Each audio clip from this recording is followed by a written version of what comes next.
नमस्कार, मैं हूं श्वेता सिंह और आप देख रहे हैं आज तक। बिहार चुनाव अंतिम दौर आज और उसके बाद 10 तारीख का इंतजार।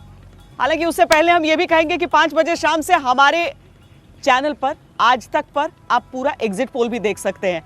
आज तीसरे दौर का मतदान है। आज मुद्दे कौन से हैं और क्या वो मुद्दे जो कि अभी तक चुनाव के बाकी 2 दौर में सुने गए हैं उनका ही शोर सुना जाएगा या इस बार कुछ और है, क्योंकि इस बार कई और कोण इसमें जुड़ रहे हैं। तो सारी चर्चा हम आज करेंगे।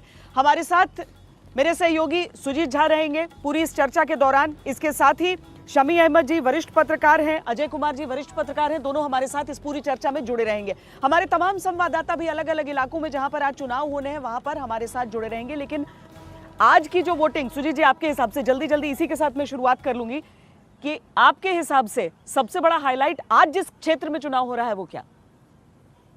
देखिए, आज जो चुनाव है आप देखेंगे कि जो बॉर्डर एरिया है नेपाल से सटा हुआ उस पूरे इलाके में आज चुनाव है। आज लोकसभा का भी एक उपचुनाव हो रहा है वाल्मीकि नगर में, उस पर भी ध्यान देने की जरूरत है। तो वाल्मीकि नगर से लेके आप बॉर्डर से चले जाइए सीधे किशनगंज तक। हाँ। और किशनगंज तक ये चुनाव हो रहा है। कोसी क्षेत्र में भी चुनाव है। तो मुझे लगता है कि बहुत सारे मुद्दे हैं जो इस बार के चुनाव प्रचार में आपको देखने को मिले। ख़ास तौर पर जो सीएए का मामला है, एनआरसी, उसमें उत्तर प्रदेश के मुख्यमंत्री ने आके कहा कि घुसपैठियों को निकालेंगे। नीतीश कुमार ने कहा कि कोई नहीं आपको देश से निकाल सकता है। हाँ। तो ये एक मुद्दा है, क्योंकि अल्पसंख्यक बहुल क्षेत्र है सीमांचल का, वहाँ भी चुनाव हो रहा है। तो कुल मिलाकर ये सारे मामले हैं और इसमें करीब हम कह सकते हैं कि 35 सीटें ऐसी हैं जिस पर अति पिछड़ा ज़्यादा डोमिनेट करता है और 30 के करीब अल्पसंख्यक समुदाय के लोग वाले बहुलता वाले क्षेत्र हैं। तो काफ़ी कसमकस है। और जो मुद्दे छूट गए थे वो सब यहाँ पर आ गए। मतलब अभी तक राष्ट्रवाद से लेकर हर चीज़ था, लेकिन अब यहाँ पर सीएए भी एंट्री मार चुका है। सही कह रही हैं आप। लेकिन एक चीज छूट रही है कि वो जो जनता के बीच का मुद्दा है वो बाढ़ का मुद्दा है। हाँ। आप अभी भी जाइए, कोसी का बालू अब तक 12 साल के बाद तक खेतों में नजर आएगा। नहीं शमी जी, ऐसा लगने लगता है ना कि जो लोग हैं वो नियति धीरे धीरे समझ लेते हैं, लेकिन फिर यहीं पर मुझे लगता है 2005 वाले नीतीश कुमार भी याद आते होंगे सबको, और उसके बाद देखे होंगे कि 2005 के बाद क्या तस्वीर। सही बात है, लेकिन 2005 के बाद के पहले की तस्वीर कम लोग देख रहे हैं। 2020 की नीतीश कुमार को ज़्यादा देख रहे हैं जी। और ये कह रहे हैं कि नीतीश कुमार ने काम तो अच्छा किया है लेकिन अब बदलना चाहिए। मैंने कई लोगों से बात की, सबने कहा, लगभग सबने कहा कि नीतीश कुमार ने काम अच्छे किए, सड़क है, लेकिन कई समस्याएं ऐसी हैं जो हल नहीं हो सकी उनसे, और रोजगार तो मिलना चाहिए। और ये जो रोजगार की बात, रोजगार का मुद्दा एक बड़ा हो जाता है और इसीलिए कुमार अभिषेक हमारे साथ सहरसा से जुड़े हैं और साथ में रोहित सिंह भी जुड़े हुए हैं। कुमार अभिषेक, रोजगार की रट ही सुन। कुमार अभिषेक दरभंगा से हमारे साथ जुड़े हैं, माफ कीजिएगा, और साथ में रोहित सिंह भी हमारे साथ जुड़े हुए हैं। अभिषेक, रोजगार की रट सुनाई दे रही है जमीन पर या स्थानीय मुद्दे बदल जा रहे हैं इन इलाकों में?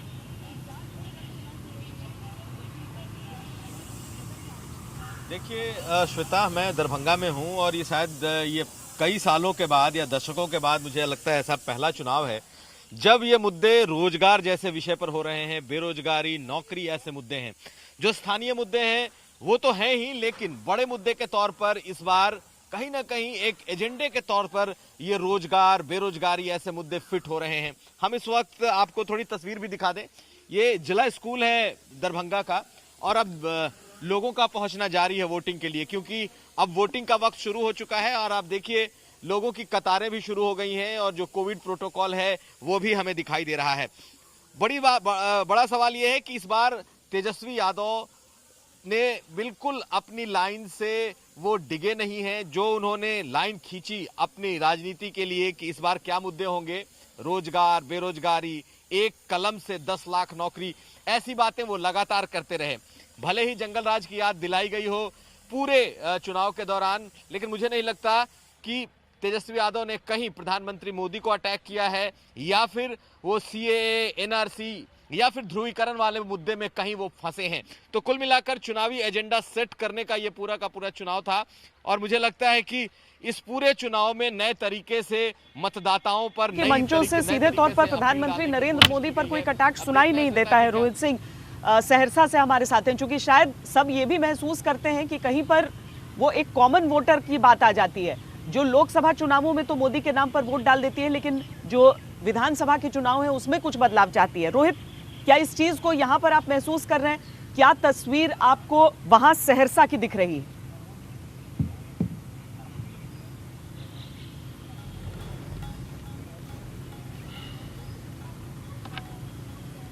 मोतिहारी से मौसमी सिंह हमारे साथ हैं। रोहित का फोन इस समय कट चुका है। मोतिहारी में मौसमी सिंह, मौसमी, चंपारण का पूरा जो क्षेत्र हो जाता है वहां पर बहुत कोशिश सबने अपनी झोंक दी है।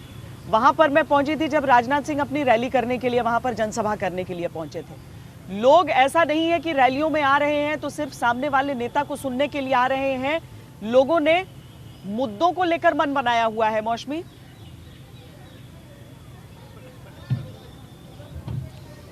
नमस्कार श्वेता, हम बिहार में बानी। आज तीसरे चरण के मतदान बा, रोरा लोग आए अपना वोट डारी, क्योंकि रोरा ही राजा बानी। कोशिश थोड़ी सी थी भोजपुरी बोलने की। श्वेता कितनी अच्छी बोली वो आप बेहतर जानती हैं। आपने सही कहा, हम लोग चंपारण में हैं और पश्चिमी चंपारण में है। ये नरकटियागंज की विधानसभा है और जिस तरह से सुजीत भी बता रहे थे, नेपाल बॉर्डर लगभग 50 किलोमीटर दूर है। यहाँ पे तराई का इलाका है। जैकेट पहने हुए हैं हम लोग स्वेटर पहने हुए हैं, पर ये ठंड जो है सुबह की, श्वेता, उसने रोका नहीं मतदाताओं को कतार में खड़ा होने के लिए। यहाँ पे आप देखिए, सुबह तड़के मुझे उम्मीद नहीं थी कि नरकटियागंज में इतनी सर्दी हो रही है और गांव का इलाका है ये, यहाँ पे इतनी भीड़ होगी। और यहाँ पे लगातार सुरक्षा, कई लोग किसी पार्टी का मास्क पहन के आए थे तो सिक्योरिटी ने उनको बोला कि आप मास्क हटाइए। इधर आप देखिए सोशल डिस्टेंसिंग के लिए ये चक्र बने हुए हैं, लेकिन जो सियासी चक्र है वो क्या बीजेपी, क्या राजद या फिर क्या लोजपा के खेमे में जाएगा, ये बड़ा सवाल है। क्योंकि बीजेपी का गढ़ माना जाता है चंपारण और पश्चिमी चंपारण। लगातार बीजेपी इस पे अपना किला फतेह करते आई है। 6 सीटों पर पश्चिमी चंपारण के चुनाव है। वोटर से पूछते हैं, सुबह सुबह तड़के आप लोग आ गए, सर्दी नहीं लग रही? नहीं सर्दी नहीं लग रही है, ठंडी नहीं लग रही है, गर्मी भी है, लग रहा है। जागरूक है बिहार का वोटर? हम लोग वोट देने आए हैं। पूरा परिवार नहीं आया, बाकी लोग भी आएंगे? अभी खाना ना बन रहा है, खाना बन जाएगा तब आएंगे। लेडीज की लाइन जो है वो कतार देखिए श्वेता, थोड़ी सी कम नजर आ रही है। क्यों? खाना बन रहा है घर में, सुबह के मेरा काम को मजदूर आदमी काम करेंगे, खाना भी खा के तब नहीं जाएगी वोट देंगे। तो भाई वोटर के माइंड में क्या है? क्योंकि देख रहे हैं कि बिहार का वोटर जो है ऊर्जावान है और विवेकशील भी। सही बात है, यहाँ पर सभी बुद्धिजीवी पड़े हुए हैं और सब सोच रहे हैं कि भाई अपना समय सही निकाल रहे और गांव के लिए जो हो सकता है विकास होगा, गांव का तभी ना देश का विकास होगा। तो अपने उस व्यक्ति को वोट देंगे हम। जी देखिए श्वेता, कतार इतनी लंबी है। नरकटियागंज का इलाका है जी, वक्त है श्वेता। जी और अच्छी बात है। और गांव में तो लोग निकल कर आते ही हैं, वो तो शहरी क्षेत्र हो जाते हैं जहां पर लोग निकलना नहीं चाहते हैं उस तरीके से। अजय जी, ये तो क्षेत्र वो भी हो जाता है जहां पर कानून व्यवस्था बड़ा मुद्दा रहता है। चंपारण को कौन भूल सकता है? और वहां तो ऐसा भी नहीं है कि जो नई पीढ़ी है वो भूले कि चीज़ें क्या हुई हैं। और इसीलिए जिस दबदबे की बात मौसमी वहां पर कर रही थी, वो चीज़ वहां पर लागू भी हो जाती है। तो क्या संपूर्ण बिहार को हम सोचें कि इस बार एक ही मुद्दे को लेकर चल रहा है, या हम कुछ क्षेत्रों को ऐसा भी समझें कि जहां पर कुछ अपीलें दूसरी काम आ रही हैं उनको?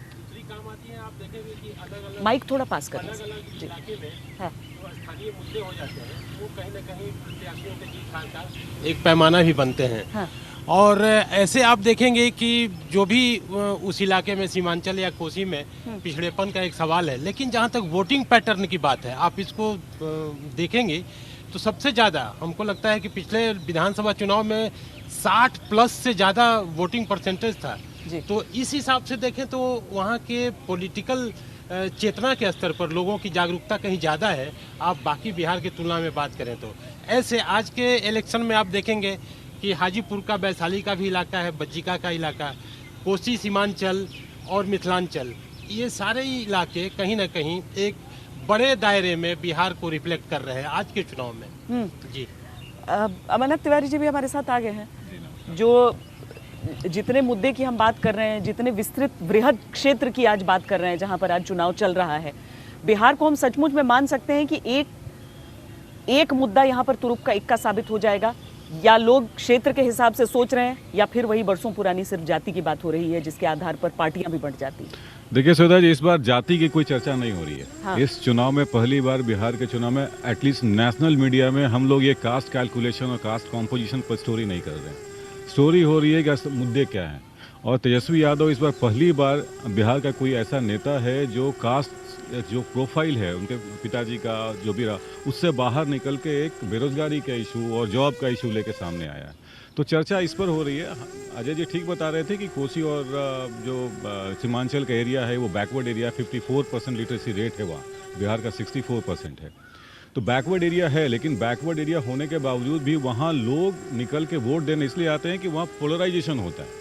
आपको पता है मुस्लिम डोमिनेटेड है सीमांचल एरिया। लेकिन अमरनाथ जी, जाति की बात अगर आप किसी से भी कैमरे पे कीजिए या वैसे जाकर कीजिए तो सब तो डिनाई कर ही देते हैं, लेकिन वोट तो जाकर वहीं देते हैं जहां पर आपकी जाति का नेता इस बार का जो कैंपेन है उस कैंपेन को देख के ऐसा आपको लग रहा है विमर्श नहीं है जाति का? बिल्कुल, इस बार कैंपेन देख बेरोजगारी का मुद्दा जहाँ तक डोमिनेंट है, उसमें आप देखेंगे तो जैसे अमरनाथ कह रहे हैं कि जाति नहीं है, लेकिन बेरोजगारी भी किसी खास जाति में ज्यादा रोजगार की मांग की जा रही है। सुजीत जी, वो इंटरप्रिटेशन है, हमारा आपका इंटरप्रिटेशन है, लेकिन जो मुद्दे निकल के आ रहे हैं वोटर्स के बीच में, डोमिनेंट जो फैक्टर है वो फैक्टर है बेरोजगारी का। आप तेजस्वी के जो भीड़ आ रही है वो जाति के नाम पर नहीं आ रही है, वो बेरोजगारी के इशू पर है। अब वोट में कितना कन्वर्ट होता है ये 10 तारीख के बाद पता चलेगा हम लोग। चलिए, कुमार कुणाल हमारे साथ हैं। कुमार कुणाल, आप किस जगह पर इस समय हैं? और कुमार कुणाल किशनगंज से हमारे साथ जुड़ रहे हैं।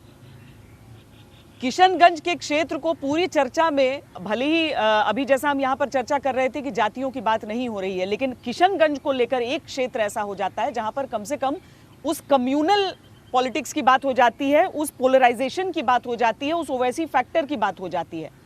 ग्राउंड पे है ये चीजें या आप नहीं महसूस कर रहे हैं? देखिए श्वेता, हम जहां खड़े हैं वो किशनगंज विधानसभा भी है। वैसे तो 6 विधानसभाएं लगभग ऐसी हैं जहां पर त्रिकोणीय बनाया है वैसी फैक्टर अगर हम बात करें, क्योंकि ये पूरा जो है अभी जातीय समीकरण की बात हो रही थी वहां पर, लेकिन यहाँ पर धार्मिक समीकरण कुछ ज़्यादा है। लेकिन त्रिकोणीय अगर हम देखें 20 सीटों पर सिर्फ AIMIM 243 में लड़ रही है, लेकिन 6 सीटें ऐसी हैं जहाँ पर वो फाइट में है। जहां हम खड़े हैं किशनगंज विधानसभा है, लोकसभा क्षेत्र भी किशनगंज है। और मजेदार बात यह है कि 2019 में एकमात्र किशनगंज लोकसभा क्षेत्र ऐसा था जहां पर 40 में से 1 सीट यूपीए को मिली थी, कांग्रेस के जीते थे यहाँ पर सांसद। लेकिन उसके बाद जब चुनाव हुआ तो कांग्रेस के जो सिटिंग विधायक महोदय थे जो कि सांसद बन गए, यहाँ से कांग्रेस अपनी सीट नहीं बचा पाई। ओवैसी साहब की पार्टी MIM यहाँ से बाजी मार गई। कमरुल होदा है जो कि यहाँ से विधायक है। अब मजेदार बात यह है कि जब बात हर जगह चल रही है कि क्या महागठबंधन इस बार बड़ी जोर जबरदस्त वापसी की तैयारी में है, तो क्या जो उसका गढ़ है, कांग्रेस का गढ़ है, RJD का गढ़ है, क्या वहां पर ओवैसी एक अननोन एनिमी से, एक अननोन जो कि दुश्मन है, उससे क्या उसको बहुत बड़ी टकराव का सामना करना पड़ रहा है? भीड़ तो जुटाई है ओवैसी ने, और यही वजह है कि जो 6 हम कर रहे हैं, चाहे वो यहाँ पर किशनगंज हो, साथ में ठाकुरगंज सकता है, बहादुरगंज है, इसके अलावा जोकीहाट है, और भी 2-3 सीटें हैं जहाँ पर बहुत मजबूती से चुनाव लड़ रही है AIMIM और ओवैसी की पार्टी। और इसीलिए बात जो है जहां चर्चा होती है वहां पर त्रिकोणीय तो बना ही रहे हैं, बात भी करें, खासतौर पर युवा बात कर रहे हैं, क्योंकि ये सबसे पिछड़ा इलाका है बिहार का। और यहाँ पर लोग कहते हैं कि हमने लगातार ऐसी पार्टियों को वोट तो दिया जो कि बीजेपी के खिलाफ नहीं है, लेकिन अभी तक वहाँ पर जो विकास होना चाहिए वो विकास नहीं हुआ है। तो बात यहाँ पर भी रोजगार की चल रही है, तमाम चीज़ें चल रही है, लेकिन जो ओवैसी साहब की पार्टी है उसने यहाँ पर खेल में एक रोचकता ला दिया है, यहाँ के पूरी लड़ाई को रोचक बना दिया है, एक नया एंगल दिया है। और शायद पिछली बार भी हालांकि वो लड़ रहे थे, लोकसभा चुनाव में भी किशनगंज में 3 लाख वोट से ज़्यादा हासिल हुआ है, लेकिन फिर भी कांग्रेस एकमात्र सीट पूरे बिहार में अगर हम देखें तो एकमात्र सीट यूपीए को मिला, वो किशनगंज का मिला। तो इस बार क्या होता है, क्या खेल बिगड़ेगा? विधानसभा ने उस नैरेटिव को जरूर बदला रोचक है, कि इसीलिए क्या ओवैसी सिर्फ वोट काट रहे हैं। सुजीत जी, देखिए अभी जो बिहार के मुद्दे हैं वो जैसे कि अमरनाथ भी बता रहे थे, बेरोजगारी, रोजगार का मामला है। तो काफ़ी संख्या में लोग ख़ास तौर पर कोरोना में और ये लॉकडाउन की वजह से जो लोग बिहार लौटे हैं, और वो जो इलाका, जिस इलाके में अभी ये चुनाव हो रहे हैं उस इलाके में भारी मात्रा में खासतौर पर कोसी क्षेत्र के जो मजदूर हैं उनको काफ़ी कष्ट में लौटना पड़ा। हाँ। तो निश्चित रूप से एक बेरोजगारी बहुत नहीं, पर किशनगंज वाले किशनगंज की बात कर रहा हूँ। तो किशनगंज में हालांकि ओवैसी ने अपना खाता खोला है उपचुनाव में, वहाँ पर विधानसभा का चुनाव उन्होंने, उनकी पार्टी ने जीता था, लेकिन मुझे नहीं लगता कि बहुत ज़्यादा उनका प्रभाव पड़ेगा इस बार के चुनाव में, क्योंकि साफ तौर पर आमने सामने की लड़ाई है यहाँ, और उसमें अगर वो वोट का कितना उसमें काट पाते हैं ये देखना काफ़ी दिलचस्प होगा, क्योंकि जो मुद्दे हैं बिहार के उसमें इस बार ओवैसी कहीं फिट नहीं बैठ रहे हैं। हाँ। और मुझे नहीं लगता कि बहुत ज़्यादा वो नुकसान पहुंचा पाएंगे। चलिए, मुद्दा एक और नया जुड़ा है, वो है नीतीश कुमार का क्या ये आखिरी चुनाव है या फिर आखिरी दांव है, इस पर भी चर्चा होगी एक छोटे से ब्रेक के बाद। आप देखते रहिए आज तक। नमस्कार, मैं हूं अंजना ओम कश्यप। हमें उम्मीद है ये वीडियो आपको पसंद आया होगा। लेटेस्ट खबरों के लिए यूं ही देखते रहिए आज तक, और इस वीडियो के पसंद आने पर लाइक, शेयर एंड सब्सक्राइब करना ना भूलें।